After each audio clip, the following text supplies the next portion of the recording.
नमस्कार, भारत माता की जय। आज हम सबको एक मौका मिला है एक ऐसे बहुमुखी शख्स, एक बहुमुखी व्यक्तित्व से मिलने का, जिन्होंने अध्यात्म के क्षेत्र में तो बहुत ही ऊँची उन्नति प्राप्त की है और साथ ही साथ वो हमारे जितने भी राष्ट्रवादी संगठन हैं, चाहे वो भारतीय जनता पार्टी हो, राष्ट्रीय स्वयंसेवक संघ हो, विश्व हिंदू परिषद हो, सभी में ही उन्होंने उनको बढ़-चढ़ के योगदान दिया है। बचपन से ही वो हमारी राष्ट्रवादी विचारधारा के साथ जुड़ी हुई हैं और साथ ही साथ उन्होंने अपने प्रोफ़ेशनल एजुकेशन फ़ील्ड में भी बहुत ही महारत हासिल करी है। तो आप लोगों का ज़्यादा टाइम ना लेते हुए हम अपने शो में आमंत्रित करना चाहते हैं श्रीमती पूजा तिवारी जी का। भारत की बात में आपका बहुत-बहुत स्वागत है। नमस्कार, बहुत-बहुत धन्यवाद जतिन भाई, आज बहुत खुशी हो रही है मुझे यहाँ आकर के। बहुत-बहुत धन्यवाद, आपने समय निकाला माय और प्लेज़र। बहुत सारी बातें करनी है आपसे। जी। बस शुरुआत में मैं ये जानना चाहूँगा कि आपका राष्ट्रीय स्वयंसेवक संघ, भारतीय जनता पार्टी या जैसे मैं कहूँगा हमारी जो राष्ट्रवादी विचारधारा है, उसके प्रति आपका रुझान कैसे शुरू हुआ? जतिन भाई, एक्चुअली मेरा जो परिवार का रहा बहुत सामान्य परिवार, ग्राउंडेड। यद्यपि पिताजी व्यवसाय में थे किंतु बहुत ही ग्राउंडेड हमारी परवरिश रही। और चूँकि मैं जनसंघ परिवार से हूँ, हमारे जो दादाजी थे, वो श्यामा प्रसाद मुखर्जी जी के साथ सह-संस्थापक रह चुके हैं अच्छा। जी, जनसंघ के। तो बचपन से ही जो हमने पिताजी से सुना कि कैसे दीनदयाल जी आते थे घर और अन्य संघ के लोग, और सारी चर्चाएं देश के और देश की चर्चा सब इर्द गिर्द ही चलता था। तो वही सुन सुन करके हम बड़े हुए। फिर आपको तो पता है कि उस समय सोशल मीडिया का ज़माना नहीं था, तो जब चुनाव आते थे तो हमें बड़ी-बड़ी गट्ठर पिताजी छपवाते थे, बड़ा-बड़ा गट्ठर पोस्टर्स का, और मम्मी बनाती थी लेई। ये लेई बनाते थे ताकि वो चिपका सकें। और हम छोटे बच्चे थे उस समय, करीब 8-9 साल के रहे होंगे, 10 साल के, 11 साल के, सब अलग-अलग एज ग्रुप्स के थे। तो हमें पकड़ा दिए जाते थे पोथे, अच्छा। उसके गड्डी, जी, और कहते थे जाओ। अब भद्दर गर्मी, हाँ जी। और हमारे साथ संघ के एक भैया हुआ करते, आज भी मुझे बहुत क्लियर कुछ-कुछ काफ़ी चीज़ें याद है। तो हम लोग उठाते थे, वो ले लेते और पराठे बाँध दिए जाते थे। हाँ जी। तो आपको विश्वास नहीं होगा, हम निकल जाते थे, दोपहर में निकलते थे, शाम को आते थे, चिपकाते रहते थे वो पोस्टर्स पेड़ों पर, और इतना आनंद आता था, हाँ जी। लगता ही नहीं था कि गर्मी है कि क्या, सब खूब मौज और आनंद में ये काम होता था। तो इससे बहुत कुछ सीखा हमने, और यही करते-करते हम तो जब इसी तरह से संघ से जुड़ा हुआ, फिर भाजपा से जुड़ गए।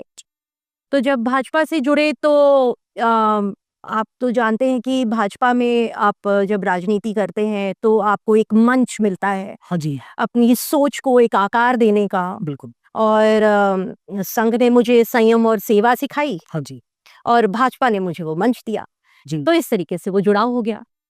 तो मैं तो कहती हूँ कि ये ईश्वरीय इच्छा ही थी कि मुझे इस तरह आना था, और जब बचपन से था कि कुछ मुझे अलग करना है हाँ जी। और अपने से बियॉन्ड देखना है, अब केवल अपने लिए एक समाज के लिए करना है। तो मेरी वो इच्छा यहाँ भी इसको आगे बढ़ती चली गई। अच्छा, बहुत बढ़िया। तो अगर हम आपके जैसे शुरुआती एजुकेशनल बैकग्राउंड का और फिर आपके प्रोफ़ेशनल एक्सपीरियंस के बारे में बात करें, जी। तो वहाँ से आपको क्या प्रेरणा मिली? वहाँ से जो आपने जो सीखा, तो क्या वो लीडरशिप लेसन्स आप अभी वर्तमान में संगठन में आपको यूज़ करने के करते हैं जी, अपॉर्चुनिटीज़? सो मैं एमबीए आईटी के क्षेत्र से हूँ, जी। और चूँकि मनोविज्ञान में, संस्कृति, धर्म, इन सब में भी रुचि रही, हाँ। मानव व्यवहार में, तो मैंने टैरो, एनएलपी और भी विद्याओं को ग्रहण किया। अच्छा। ऐसा लगता है कि जब आप आत्मज्ञान की यात्रा करते हैं हाँ जी। और मानव व्यवहार को ठीक से समझते हैं, जी। NLP is neuro linguistic programming, अच्छा। जहाँ आप अपने सबकॉन्शियस माइंड को टैप करते हैं। Okay. So what you think, you project in your actions. अच्छा।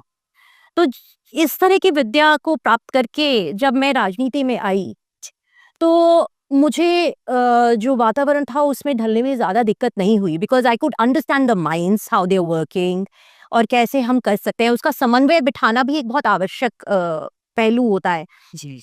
तो मुझे ऐसा लगता है कि ये जितनी भी, लाइक, अगर मैंने टेक्नोलॉजी, आईटी का टेक्नोलॉजी में हूँ, तो साथ में मानव व्यवहार और मनोविज्ञान है। जी। तो इन दोनों का समन्वय जब बैठ गया, तो आज चाहे टीम को लीड करना हो, हाँ जी। या फिर किसी की बात संवेदनशीलता से सुननी हो, जी। तो मैं उसमें स्वयं को बहुत सहज महसूस करती हूँ। अच्छा। जी, बहुत उत्तम। तो मैं क्योंकि आपको स्पिरिचुअलिटी की काफ़ी अच्छी एक पकड़ है और साथ-साथ तो मैं ये समझना चाहता हूँ कि व्हाट एग्ज़ैक्टली इज़ लीडरशिप, मतलब how how to define it? So I think a good leader is one जो दूसरों को आगे लाता है। एक अच्छा नेतृत्व तभी है हाँ जी, हाँ। जब वो दूसरे अच्छे सक्षम व्यक्ति को आगे आने देने का अवसर देता है। जी, so for me that is a good leader. हम भाग्यशाली हैं, सच कहिए तो मैं कहती हूँ हमारा देश बहुत सौभाग्यशाली है कि हमें माननीय प्रधानमंत्री श्री नरेंद्र मोदी जी के रूप में बिल्कुल। एक ऐसे लीडर मिले हैं जो ना केवल देश को आगे ले जाने, विकसित भारत की ओर बढ़ रहे हैं बिल्कुल। और लोगों को बढ़ावा दे रहे हैं, हाँ। बल्कि छोटे से छोटे, पहले आपने देखा होगा जो अवार्ड्स मिलते थे, हाँ जी, वो कैसे लोगों को दिया करते थे जो ऑलरेडी स्टैब्लिश्ड हैं। बिल्कुल, आज बहुत ही निचले स्तर से बिल्कुल। जो लोग छोटे-छोटे गाँव में अपने स्तर पर बढ़िया काम कर रहे हैं, जी, उन्हें अवसर दिया जा रहा है बिल्कुल, बिल्कुल। और आर्थिक रूप से सहायता भी दी जा रही है और उनके अच्छा काम करने पर उन्हें अवार्ड्स भी दिए जा रहे हैं। जी, आपने देखा होगा पद्मा अवार्ड्स की तो मैं तो कहती हूँ परिभाषा ही अब एक सकारात्मक रूप में देखी जा रही बिल्कुल, है ना? So that is a good leader. तो अभी लीडरशिप को लेके हमारी जिज्ञासा थोड़ी-सी और बढ़ गई है और साथ ही साथ मैं आपको बधाई भी देना चाहता हूँ कि अभी 11 वर्ष पूरे विकास के हमने पूरे करे हैं। तो इन 11 वर्षों के जो कार्यकाल है, खासकर अगर हम इसमें देखें कि महिलाओं का इसमें क्या योगदान रहा है, क्योंकि मैंने देखा है कि 2014 से पहले के जो हालात हैं, खैर उसके बीच में हम ज़्यादा जाएँगे नहीं, हुँ। मगर 2014 के बाद से काफ़ी महिलाओं की भी सहभागिता राजनीति में बढ़ी है और साथ-साथ आदरणीय प्रधानमंत्री जी ने भी कई इनिशिएटिव्स लिए हैं। उसमें से कुछ आप हमें विस्तार से बताना चाहें? जतिन भाई, ये बहुत अच्छा प्रश्न है और 2014 के पहले का भारत और 2014 से 2025 तक के भारत में ज़मीन आसमान का अंतर है। और ये अंतर मैं कहूँगी कि बहुत ही सकारात्मक है। जो हमारा तब का भारत था, उसमें हमने कई ऐसी चीज़ें देखी जहाँ गंदगी, गरीबी, उसी को लेकर खूब चुनाव लड़े जाते रहे। अब आज का भारत जो आत्मनिर्भर, उज्ज्वल और वैश्विक स्तर पे मील के पत्थर के जैसे साबित हुई, वो योजनाएं लेकर के आया है। बिल्कुल, बिल्कुल।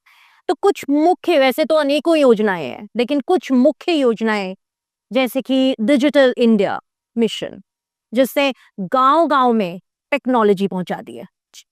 आप ये देखिए शहरों में भी cashless payments, every small trader, every small, मैं कहती हूँ कि जो रेहड़ी पटरी वाला भी होता है, हाँ जी। उसके पास भी यूपीआई है, जी, जी। पेटीएम सब करते हैं अब। बिल्कुल, बिल्कुल। कितना सुविधाजनक है, हाँ जी, कैश नहीं कैरी करना, हाँ जी, है ना? और यही चीज गांव-गांव तो चली गई है। हाँ जी, डिजी लॉकर आ गए हैं, हाँ जी। जनधन योजना, आत्मनिर्भरता। आत्मनिर्भर अभियान से केवल हम चीजें ले ही नहीं रहे, इंपोर्ट ही नहीं कर रहे हैं, हम यहाँ पर बना भी रहे हैं।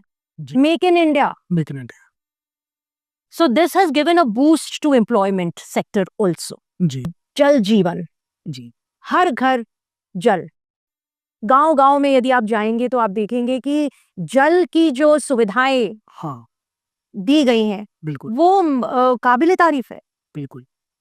सबसे बड़ी मुझे लगता है उज्ज्वल योजना जो है, जहाँ पे हमारी महिलाओं को, आपने महिलाओं की बात करी तो रसोई दे दी गई। धुएँ से बिल्कुल धुआँ है ही नहीं, सिलेंडर प्रोवाइड कर दिए गए। बिल्कुल, इससे बड़ी बात क्या हो सकती सही बात है। है ना? फिर आयुष्मान भारत, हाँ जी, 50 करोड़ से भी अधिक लोगों को 5 लाख रुपए तक का बीमा, स्वास्थ्य बीमा हाँ जी, प्रदान किया जा रहा है, हाँ जी। जो पहले कभी आपने सुना था? नहीं, कभी नहीं। नहीं। तो स्वास्थ्य सुविधाएं लोगों को दी जा रही हैं। फिर हमारी पीएम गति शक्ति, जिससे ना इंफ्रास्ट्रक्चर में तो मैं अब देखती हूँ इतना बदलाव है। एयरपोर्ट्स में, छोटे-छोटे शहरों में भी एयरपोर्ट्स की बिल्कुल रंगत बदल गई है, स्टेशंस की। हाँ जी, वंदे भारत आप देखिए, अभी कुछ ही दिन पूर्व मैंने वंदे भारत से यात्रा की, जी, बहुत ही अच्छा अनुभव रहा। रक्षा, हुँ, रक्षा के क्षेत्र में हाँ जी, मुझे याद है जब हम छोटे थे तो पिताजी और सब लोग बात किया करते थे कि उस समय जवानों को, हमारे जो आर्मी के जवानों को जूते तक नहीं थे। ओह! और आज ना केवल जूते, पर आप देखते हैं कि घर में घुस करके मारने की बिल्कुल बिल्कुल क्षमता क्षमता एंड फ्रीडम फ्रीडम बिल्कुल वो प्रदान की गई है। आधुनिक ब्रह्मोस, आप जानते हैं ब्रह्मोस, जब से हमने ये पाकिस्तान को धराशायी किया है हाँ जी हाँ जी तब से ब्रह्मोस की डिमांड आ गई है। बिल्कुल अनेकों देशों ने प्रधानमंत्री मोदी जी से कहा है कि भाई हमें भी ब्रह्मोस दीजिए। हाँ जी तो ये एक अपने आप में बहुत बड़ी उपलब्धि है। जी अंतरिक्ष का देख लीजिए, हम लोग आज चंद्रयान हाँ और गगनयान इस तरीके की यात्राएं कर रहे हैं।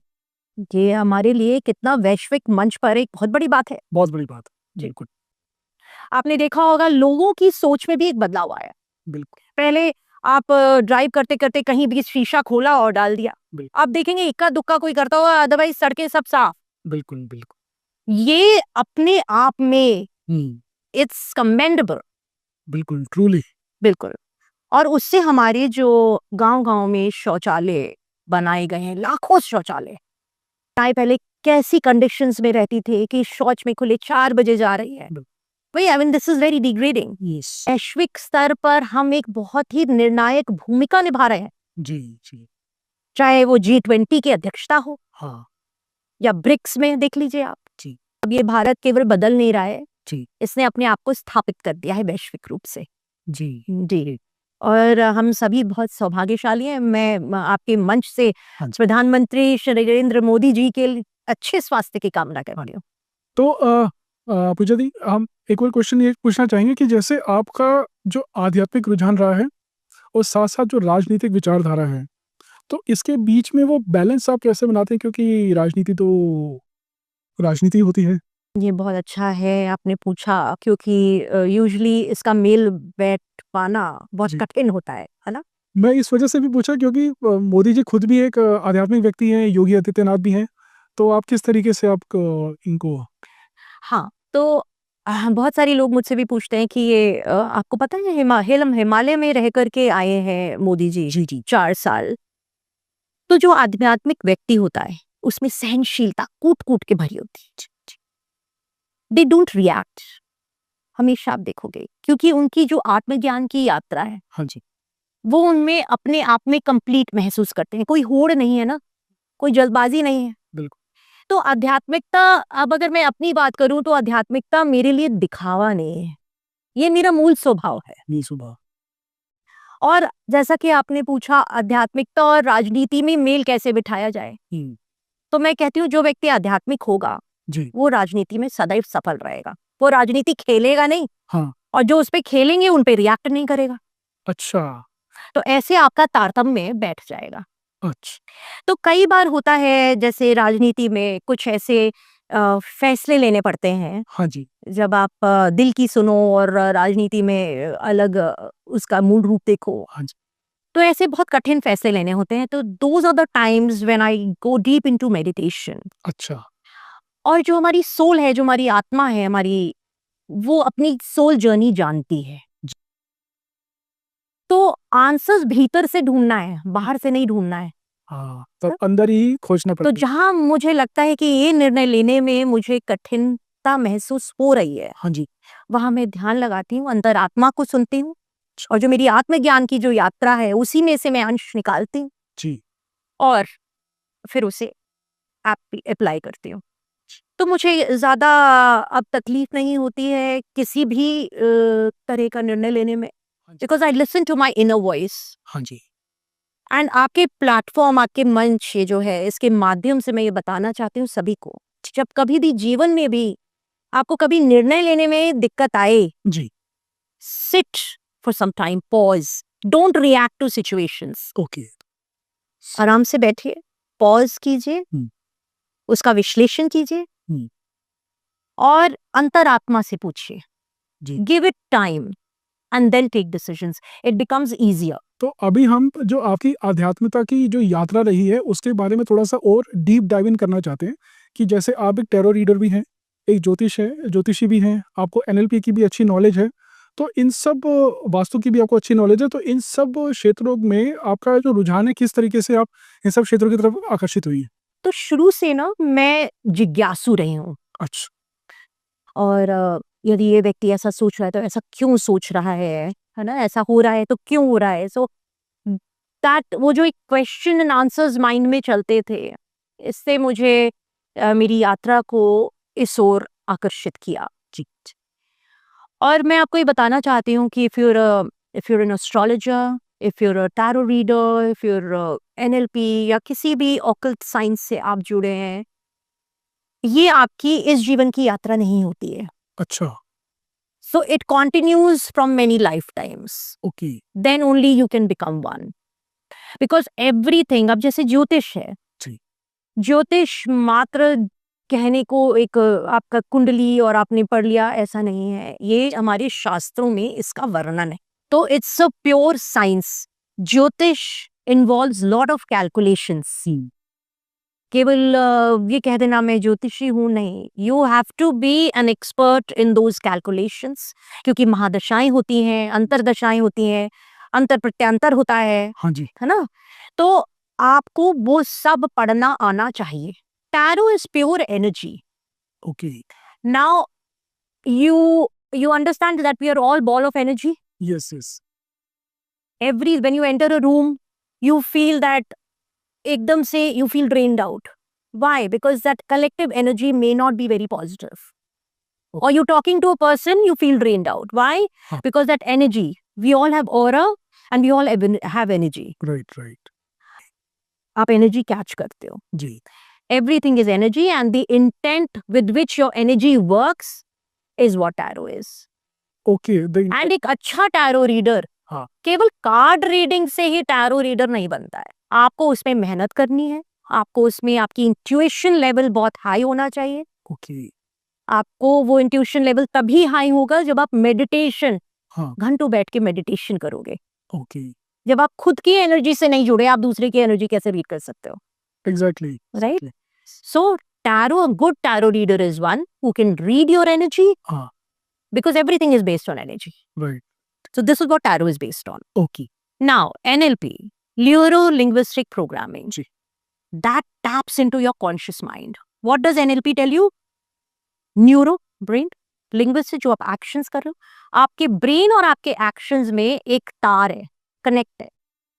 आप जो सोच रहे हो, वही आप क्रियान्वित कर रहे हो। अच्छा, तो जो भी आप देखते हो, वो आपका कॉन्शियस माइंड देखता है, जो सोचते हो वो चला जाता है आपके सबकॉन्शियस में।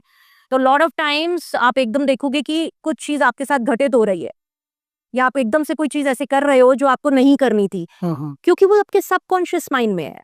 अच्छा, so lot of times we say that if you want to turn to certain answers हाँ, in your life, हाँ। tap your subconscious mind. That knows the truth. and for tapping subconscious mind we need to meditate. You need to meditate, and you need to also be conscious, stay in awareness all the time. Okay, You need to be aware of your surroundings, of everything. और meditation तो हर field में आपको help करेगी, okay, क्योंकि जो हमारी यात्रा है ना, अंतरात्मा की यात्रा की मैं बात कर रही हूँ, हाँ जी, वो आपके जीवन को बहुत ही आसान बना देती है यदि आप उससे कनेक्ट हो जाते हो। अच्छा, so this is what spirituality is. जी, unless you connect with in, भीतर की जो सरलता है हाँ, वो बाहर की स्पष्टता से जुड़नी चाहिए, वाह, और वो तभी जुड़ेगी जब आप स्पिरिचुअलिटी में जाओगे। तो ऐसा नहीं है कि जो लोग स्पिरिचुअल हो गए वो और काम नहीं कर सकते। यू कैन बी, आप गृहस्थ होकर के भी आप स्पिरिचुअल रह सकते हो, जी, बशर्ते you are staying in awareness okay, all the time. जी। मुझे लगता है कि ये तो एक बहुत ही एक गूढ़ रहस्य बहुत ही आसान शब्दों में आपने समझाया है, और साथ ही साथ हमारी जिज्ञासा इसको और अधिक जानने की भी बढ़ गई है। तो अब जैसे ज्योतिष में मैं देखता हूँ कि ज्योतिष को लेके बहुत सारी कुछ गलतफहमियां भी हैं समाज जी। में। अब वो कई कारणों की वजह से है, खैर हम उस विषय में नहीं जाते। और साथ ही साथ हम ये भी जानना चाहते हैं कि क्या ज्योतिष वास्तव में व्यक्ति के पूरे जीवन की दशा दिशा पूरा निर्धारित कर सकता है क्या? तो देखिए, सबसे बड़ी भ्रांति तो ये है ज्योतिष को लेकर के कि ज्योतिष आपका भाग्य बदल देगा। अच्छा, आप जो भाग्य लेके आए हो वो कोई नहीं बदल सकता है। आपका भाग्य, आपकी दशा और दिशा ऑलरेडी निर्धारित है। अच्छा, ज्योतिष जो है आपको राह दिखाती है, आपको दिशा दिखाती है, आपके जो योग हैं हाँ, कब कब पड़ रहे हैं, इस योग में आप इतनी मेहनत करोगे तो आपको दशा दिखाती है अच्छा, और दिशा भी दिखा देती है, लेकिन कर्म आपको ही करना है। मतलब उसने मार्ग दिखा दिया। देखिए जैसे कि कहते हैं ना, कर्मण्येवाधिकारस्ते मा फलेषु, क्यों कहा है श्री कृष्ण ने भगवत गीता में? क्योंकि आप कर्म करते रहिए। हाँ जी, अगर आप फल की इच्छा रखेंगे हाँ, तो आप सदैव हाँ जी, उदास रहेंगे, निराश रहेंगे। जी, जी। क्योंकि ज्योतिष जो है आपको बताता है कि हम आपको, जैसे वो होता है ना गूगल मैप्स, हाँ, हाँ, आपने गूगल मैप्स खोले, हाँ। आपको रास्ता दिखा दिया। हाँ, गाड़ी कौन चला रहा है? आप चला रहे हैं। जी, जब तक गाड़ी नहीं चलाएंगे वहां तक पहुंचेंगे कैसे? बिल्कुल, बिल्कुल। तो हमारी ज्योतिष में वो योग होते हैं, अलग अलग समय पर योग आते हैं। आपको नहीं पता कि कब आ रहा है। आप कहेंगे अच्छा ये तो हमारे जीवन में आना ही है, ये इस ज्योतिषी ने बोला है, तो आप बैठ गए, आप कर्म नहीं कर रहे। हाँ, आप कर्म नहीं कर रहे तो वो जब योग आया हाँ, तो निरर्थक हो गया, राइट? तो कर्म तो निरंतर करते रहना है विद पॉजिटिविटी, ओके, और निश्चित रूप से हाँ, कर्म का फल जरूर मिलता है। अच्छा, तो हमारे जो भ्रांति है, अच्छा एक चीज मैंने और देखी, ज्योतिषी, अनेकों ज्योतिषी ऐसे हैं जो आपको कहते हैं कि भाई भाग्य बदल देंगे या भाग्य ऐसा हो जाएगा, और आपको दिशा एक देंगे, लेकिन साथ में डरा भी देंगे। जो हमारी जो असली ज्योतिष है वो किसी को डराती नहीं है, अच्छा, वो आपको दिशा बताती है, हाँ, बता देती है आपका योग का भी सही समय आ रहा है, जी, और अगर ऐसा है तो इसके हमारे हर चीज का तोड़ भी है। अच्छा, हमारे ज्योतिष शास्त्र जो है सबके अपने उपाय भी देता है, ये आप उपाय कर लो, अच्छा, है ना? तो ये एक भ्रांति हो गई कि भाग्य बदल सकता है, लेकिन ऐसा नहीं है। कोई भी ज्योतिषाचार्य, कोई भी ज्योतिष, कोई भी टैरो रीडर आपका भाग्य नहीं बदल सकता है। आप ही अपना भाग्य स्वयं बदल सकते हैं, यदि आप में इतनी क्षमता है तो, और उसके लिए आपको सतत मेहनत करनी पड़ेगी। तो आपके लिए सफलता का क्या अर्थ है? सफलता के मायने सभी के लिए अलग अलग है। जी, पहले लगता था कि पुरस्कार, मंच, तालियां, जी, ये सब सफलता है। जी, लेकिन जैसे जैसे हम जीवन यात्रा आगे करते रहते हैं और बढ़ते हैं नए अनुभवों के साथ, तो रियलाइज होता है, और इस बात को आत्मसात भी किया है, कि अब जब कोई मुझे कहता है ना कि पूजा आपने हमारी जिंदगी जी, एक सकारात्मक रूप में बदल दी, जी, तो विश्वास कीजिए जतन भाई, जी, मुझे बहुत खुशी होती है। मुझे लगता है कि सही मायने में मैं सफल हुई हूँ। उसमें से एक मैं भी हूँ, जो आपको उस चीज़ का कॉम्प्लीमेंट देता हूँ। Thank you so much, thank you. तो मैं सही मायने में अगर आप पूछो तो सफलता वही है जहां आपको दिल का सुकून मिले, जी, और जहां आपको लगे कि आपने समाज को जी, से केवल लिया नहीं है, समाज को कुछ दिया भी है। जी, जी, and you need to be, we are not here to just take, hmm, as I just said, you here to give. We are to do right. तो व्हेन पीपल से दैट आपने उनको एक राह दिखाई, जी, आपने उनको एक दिशा दी, या उन्होंने आपसे कुछ प्रेरणा ली, हाँ जी, तो मुझे ये सही मायने में, मेरे लिए that is called being successful. इसमें एक प्रश्न है कि आप भारत के भविष्य को नेतृत्व और आध्यात्मिक जागरूकता के संदर्भ में कैसे देखती हैं? और ऑपरेशन सिंदूर के बारे में भी आप थोड़ा-सा बताएँ। डिफेंस के बारे में तो आपने थोड़ा-सा बता दिया, थोड़ा-सा इस विषय में और। देखिए भारत का भविष्य है जो बहुत उज्जवल है। जी, हमारी महिलाओं, जब आप हम महिलाओं की बात करते हैं तो अब वो निर्भर से निर्माता बन गई हैं, अच्छा, है ना? बिल्कुल सही। निर्भर से निर्माता। निर्भर से निर्माता बन गई। बिल्कुल, और अगर आप देखते हैं तो बहुत सारे लोगों की जिंदगियां बदल गई हैं। स्टार्टअप शुरू करने के पहले लोग सोचते नहीं है, अब सीधा अप्लाई करते हैं और उनको सरकार की ओर से सुविधाएं दी जाती हैं, आर्थिक सहायता दी जाती है, स्वरोजगार के ये अवसर मिले। हाँ जी, तो मैं पुनः ये बात स्ट्रेस करना चाहती हूँ हाँ जी, कि हमारा भारत विकसित भारत की ओर बढ़ नहीं रहा, हाँ, बन गया है। बन गया है। हाँ, बहुत ऐसा हम मान के चल रहे हैं। आत्मनिर्भरता हो गई, और अगर मैं कहूँ तो टेक्नोलॉजी के साथ साथ हुँ, हमारा भारत और आगे जाता रहेगा और उज्जवल रहेगा, यदि इसके साथ भारत की आत्मा को भी संरक्षित किया। करते रहे। अच्छा। अब आप पूछेंगे कि भारत की आत्मा क्या है? हाँ जी। तो भारत की आत्मा है संस्कृति, परंपराएं, धर्म। यदि टेक्नोलॉजी और आधुनिकता के साथ साथ हाँ जी। हम अपनी भारत की आत्मा को भी संरक्षित रखेंगे हाँ जी। तो हम निश्चित रूप से हाँ जी। सदैव देश को सुरक्षित रख सकेंगे। जी। तो मेरे विचार से अभी हम एक बहुत स्वर्णिम युग देख रहे हैं हाँ जी। और प्रत्येक भारतवासी को इस पर ना केवल गर्व होना चाहिए हाँ जी। बल्कि अपना किसी ना किसी रूप में जी। योगदान भी अवश्य देना चाहिए, बिल्कुल। और सकारात्मक योगदान। तो इसमें से हमारे ऑडियंस की और कुछ महिलाओं ने एक प्रश्न भेजा है कि जैसे जो युवा महिलाएं राजनीति में आना चाहती हैं या कोई आध्यात्मिक नेता बनना चाहती हैं, उन्हें आप क्या सलाह देंगी? क्योंकि जैसे वो कहते हैं कि जैसे महिलाओं का राजनीति में लेके जो अलग-अलग एक विचार बनते हैं, उस संदर्भ को देखते हुए, साथ ही भाजपा में नए लोग या उभरते हुए नेताओं के लिए आपका क्या संदेश है या आप उनको क्या मार्गदर्शन करना चाहेंगे? तो आपका जो ये क्वेश्चन है इसको मैं 3 भाग में बांट देती हूँ। जी, बिल्कुल। तो पहला तो कि महिलाओं को लेकर के क्या भ्रांतियां हैं, क्या गलतफहमियां हैं राजनीति में, हाँ। यही है। तो देखिए, अक्सर ये कहा जाता है कि महिलाएं राजनीति नहीं कर सकती। It's a myth. Samit, right. महिलाएं बाहर भी राजनीति कर सकती हैं और अंदर भी राजनीति कर सकती हैं। जी, जी, ठीक है, तो वो पूर्णतया सक्षम है। जी। और राजनीति को आप राजनीति मत लेकर चलो ना, हाँ जी, इट इज अ जन सेवा। जन से। तो महिलाएं पूर्णतया सक्षम हैं हाँ। हर क्षेत्र में, क्योंकि नारी शक्ति का नेतृत्व, हाँ, उनकी रचनात्मकता, बिल्कुल। करुणा, हाँ, जब ये सारा एक साथ आता है हाँ, तो बहुत कुशल नेतृत्व वो दे सकती हैं। बिल्कुल। आप हमारी मुख्यमंत्री श्रीमती रेखा गुप्ता जी को देख लीजिए, और हमारी जो राष्ट्रपति जी भी हैं वो भी महिला हैं। बिल्कुल। तो ये भ्रांति तो यहीं पर दब गई। जी, जी। दोनों ही अपनी अपनी क्षेत्र में बहुत कुशल हैं हाँ जी, और बहुत ही अच्छे व्यक्तित्व से हाँ जी, और बढ़िया काम कर रही हैं। बिल्कुल।